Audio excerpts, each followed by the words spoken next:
राधे राधे। कैसे हैं आप सब? Good morning. आई होप सब ठीक होंगे।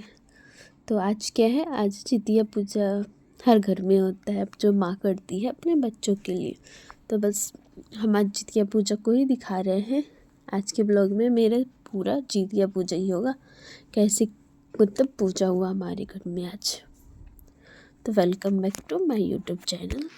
ये है मेरा पूजा रूम, मतलब मेरे ससुराल में पूजा रूम है, देख सकते हैं।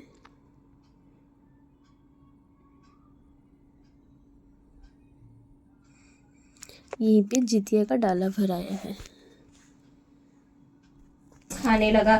जब अतिशय तेजस्वी गरुड़ ने राजा का बायां अंग खा लिया तो झटपट राजा ने अपना दाहिना अंग फेर कर गरुड़ के करना व्यर्थ है, तुम अपनी इच्छा भर मेरा मांस खाओ। सुनकर गरुड़ रुक गए और बड़े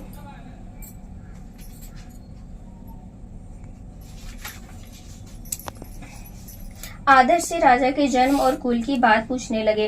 राजा ने कहा, मेरी माता का नाम शैव्या है और मेरे पिता का नाम शालिवाहन है। सूर्य वंश में मेरा जन्म हुआ है और जीवित वाहन मेरा नाम है। राजा की दयालुता देखकर गरुड़ ने और उस वृक्ष के खोते में बैठकर श्यारिन ने भी व्रत किया। फिर वहीं चिड़नी किसी उत्तम ब्राह्मण के मुंह से यह कथा सुनाई और पीपल के खोते में बैठी हुई सखी को सुनाया। श्यारिन ने आधी कथा सुनी थी कि उसे भूख लग गई और वह उसी समय शव से भरे हुए शमशान में पहुंची। वहां उसने इच्छा भर मांस का भोजन किया और चिड़नी को बिना कुछ खाए पिए रह गई और सवेरा हो गया। सवेरे वह गौशाले में गई और वहां गौ का दूध पिया। इस तरह नवमी को उसने पारण किया। कुछ दिनों बाद वे दोनों मर गईं और अयोध्या में किसी धनी व्यापारी के घर जन्मी। संयोग से उन दोनों का जन्म एक ही घर में हुआ, जिसमें श्यारिन ज्येष्ठ हुई और चिड़नी छोटी।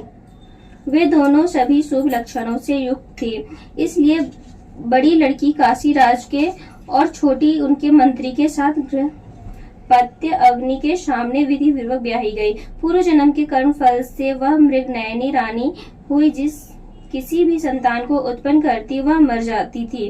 और पूर्व जन्म की बातों को स्मरण करने वाली मंत्री की पत्नी ने अष्टवासुओं के सदृश तेजस्वी 8 बेटे उत्पन्न किए और सभी जीवित रह गए। अपनी बहन के पुत्रों को जीवित देखकर ईर्ष्यावश राजपत्नी ने अपने स्वामी से कहा कि यदि तुम मुझे जीवित रखना चाहते हो तो इस मंत्री के भी पुत्रों को उसी जगह भेज दो जहां मेरे बेटे गए हैं, अर्थात इन्हें मार डालो। यह सुनकर राजा ने उस मंत्री के पुत्रों को मारने के लिए कई प्रकार के उपयोग किए, पर मंत्री पत्नी ने जीवित पुत्रिका के पुण्य बल से बचा लिया। एक दिन राजा ने अपने आदमियों से उन पुत्रों का सिर काटकर पिटारी में रखवाया और वह पिटारी उनकी माता मंत्री पत्नी के पास भेज दिया, किंतु वे 8 सिर बेशकीमती जवाहरात हो गए और भले चंगे वे 8 लड़के अपनी माता के पास वापस चले आए।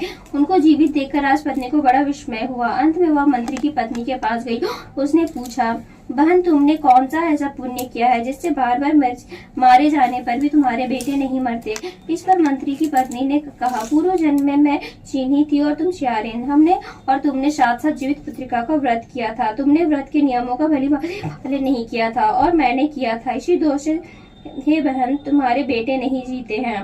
ओ राजरानी, अब भी तुम उस जीवित पुत्रिका व्रत को करो तो तुम्हारे बेटे दीर्घायु होंगे। मैं तुमसे सच सच कह रही हूँ। उसके कथानुसार रानी ने व्रत किया, तभी से उसके कई बेटे सुंदर और दीर्घायु होकर बड़े बड़े राजा हुए। सूत जी कहते हैं कि सब प्रकार का आनंद देने वाला मैंने यह दिव्य व्रत बतलाया। स्त्रियां चिरंजीवी संतान चाहती हो तो विधि पूर्वक यह व्रत करें। कहानी थोड़ा पढ़ी है। हाँ, लगा कुछ कम है लेकिन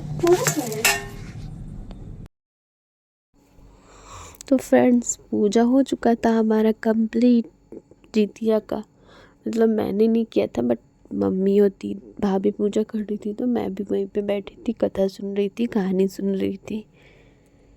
तो बस वहाँ से आई तो सोचे चलो किचन चलती हूँ, कल किचन में भी तो काम था। तो बस किचन पहले मैंने साफ़ किया, फिर मैं खाना चढ़ाई। 2-4 बर्तन भी थे बेसिन में, मैं सोची वो भी धो ही लूँगी क्योंकि फिर काम वाम करके थोड़ा रेस्ट करना था। तो बस बर्तन धो ही रहा। खाना भी मेरा मतलब आधा से ज़्यादा बन चुका था, बस सिर्फ चावल बनना था। तो बस चावल भी बन ही गया तो मैं सोचे चावल का पानी निकाल लूँ। वैसे ये काम बहुत कम ही मैं करती हूँ, ज़्यादातर मेरी सासू मम्मी करती है, मतलब मेरी मम्मी जो है वो ही करती है। तो बस आज मैं डर डर के कर रही थी कहीं ये इसका भाप ना लग जाए हाथ में। आज का ब्लॉग यहीं पे ख़त्म करते हैं फ्रेंड्स। अगर ब्लॉग पसंद आया तो सब्सक्राइब, लाइक, कमेंट्स कीजिए मेरे चैनल में। बाय।